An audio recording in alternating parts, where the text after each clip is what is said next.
Happy Thursday. We're here. I cannot believe how fast time is going. I can't believe it's Thursday already again. And I want to talk this week about a topic we've talked about before, but it's important to revisit because everybody still seems to be struggling around America with this same issue. And the number one question that we're hearing right now is how do we get better quality employees? And I'm here to introduce the idea that the answer to that problem begins not with the employee themselves, but as how we are showing up as leaders. And next month on March 17th, I'm so excited to be leading the closing keynote at MPI Georgia's annual Spring Summit, where the theme is how to find your center to fuel your success. And I love the lens that I'm bringing to this summit through communication, showing that the best way to regulate or to get more out of your team is to regulate the environment so that they feel safe to speak up and want to contribute. Burnout, engagement, and internal tension that we're seeing all across the nation in all different industries, but hospitality especially. Well, these are more than wellness issues. They're communication challenges, they're communication breakdowns that most people aren't seeing and therefore most people can't solve.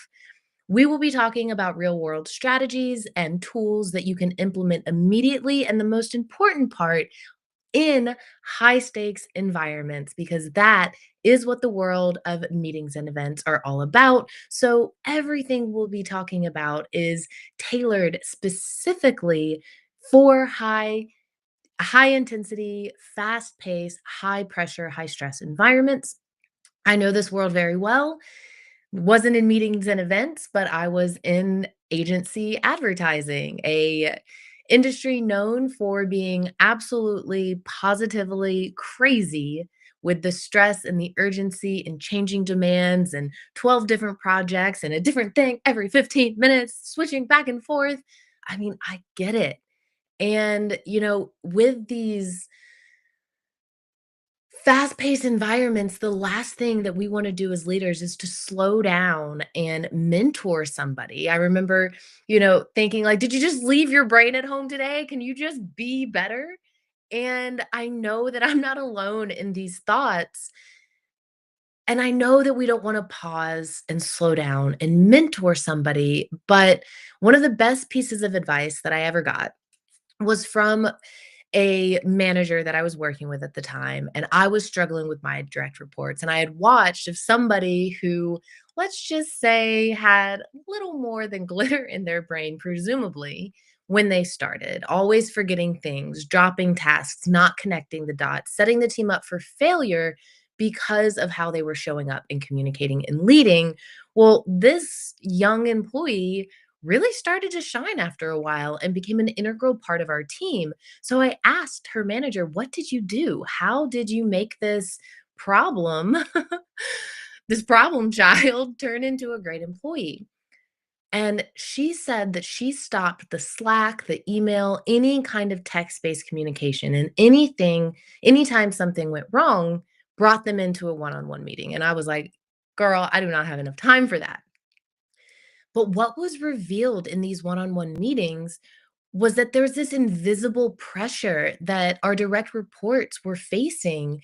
And they felt afraid to speak up and talk about struggles. One of the worst things was to let a problem go just further and further because nobody wants to bring it to the manager's attention because they don't want to look incompetent or they don't know how to ask for help.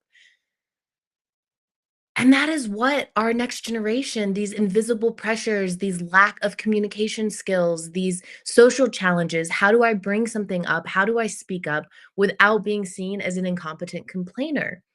And this brought up a bigger conversation of how, for the first time in history, we have a generation with a totally different brain behavior development pattern than generations prior. And you guys have heard me talk about the detriments of growing up with a screen in front of your face and how it completely rewires the brain. And everything is, you know, with this next generation, it's so easy for them to get overstimulated and for their nervous system to enter into the freeze response. And I know it's frustrating, but once I started to learn that, oh, you're not just, you know, not showing up to your job to make my life more difficult, but there's actually invisible pressures that I didn't realize your generation faced because we didn't face them before you. And that allowed me to drop the frustration and understand how to show up as the leader that they really needed. And this completely transformed our team, our dream team, as we became known, and other teams that have implemented the 4 shifts that we'll be talking about next month. Well, they've seen that the problem isn't in the employees being incapable and incompetent and underqualified, but it's more about them being unclear on how to speak up without looking incompetent or like you're complaining, or unclear on why their effort matters here and now when they're watching the dissolution of the American dream right before their eyes and the effort that they're putting in. Well, will they even have a job tomorrow? Can they afford a car? Most of the time, not. Can they afford a house? Sadly, no. Can they afford groceries? These are all things that are becoming inaccessible to them right in front of their eyes, no matter how much effort they're putting in. So, we as leaders have to give them reasons to care and communicate that strategically, clearly, and effectively. They are unclear on what the company stands for and what their identity is within it. And if you know anything about our next generation of workforce professionals, identity is their biggest value. So when they understand how to match their identity to the company and role that they're in, well, then you're getting a lot of alignment and you see them perk up. You see them feel motivated and inspired. And just like the students at the Future Leader Forum last October, the 109 22-year-olds that didn't pick up a phone once, that were all sitting there basically in perfect formation, ready, eager, waiting, asking meaningful and thought provoking questions because of the type of shifts that we'll cover next month at the spring summit. And so when you have a lack of clarity around things like how to speak up, how does my effort matter? Who am I within this organization? What does my company stand for? And you start to get that clarity. Well, the lack of clarity creates a subconscious or conscious resistance that you need to turn into buy in order for your teams and employees to want to contribute. And, there's so many relatable metaphors that come up to me in the relationship space whenever I'm talking about communication in the workforce. And I think it's because relationships are relationships, right? It's like, I don't want you to just do the thing. I want you to want to do the thing, honey. I want you to want to take me on the date. Isn't that one of the age old man and women cultural divides that, a guy will do the thing that the woman asks, but then the woman's not still happy because she wants him to want to do it. And that's what we want out of our teams, right? We don't want compliance, we want ownership and contribution. These are the things that bring out the best in our team. And we're going to talk about the 4 communication shifts that we as senior leaders can lead with to get that ownership that creates that long lasting contribution. And, for the first time, we are seeing 5 generations that are in an office working together. And this reminds me of growing up as a kid and watching. I have a very small family. I'm an only child, and I would watch my parents, 2 people who love each other very, very much, cause pain and hurt between each other because of the way they were communicating. And I remember one Christmas, my dad gave my mom workout gloves. And of course, she was offended, she was upset. But from my dad's perspective, he had been trying to get her to work out for her endorphins to get, her feeling better and to get all the neurochemistry going in her head that would feel good. And after so many failed attempts, thought, I think that she just needs some gear, feel cool. Yeah, that'll do it. if he had communicated in a different way, the result would have been much, much different. And I always grew up being this mediator that saw both sides of the coin. Well, I know where you're coming from, and I know where you're coming from, and I can see how that mismatch, that misunderstanding is causing tension and friction and pain. And we see this right now in the workforce. It also reminds me of my experience traveling the world. In my 20s, I was dealing with some pretty serious health challenges that resulted in a breast lump that I didn't know if it was cancerous or not, and I didn't have health insurance, and I hardly had any money for this, and, you know, man, don't even get me on the rabbit hole of how our medical industry treats people just like a dollar and what they charge, and it was a scary, horrible time that thankfully I came back from mostly unscathed, and at the end of it, it showed me, you know what? Time, not money. Time is our most valuable resource, and health is our greatest wealth.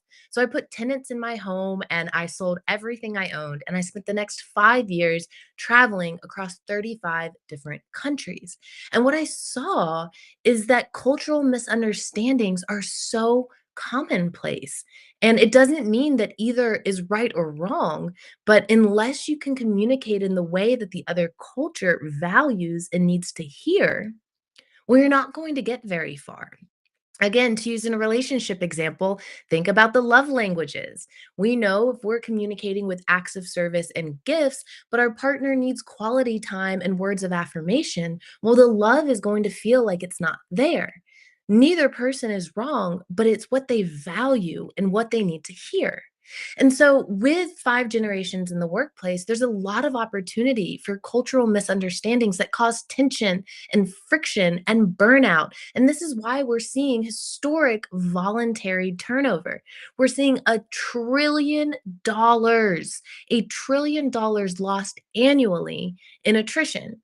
And it makes sense because the cost of replacing an employee is one half to two times that employee's salary. So this is why companies are spending $2 to $3 million conservatively per year on a solvable problem.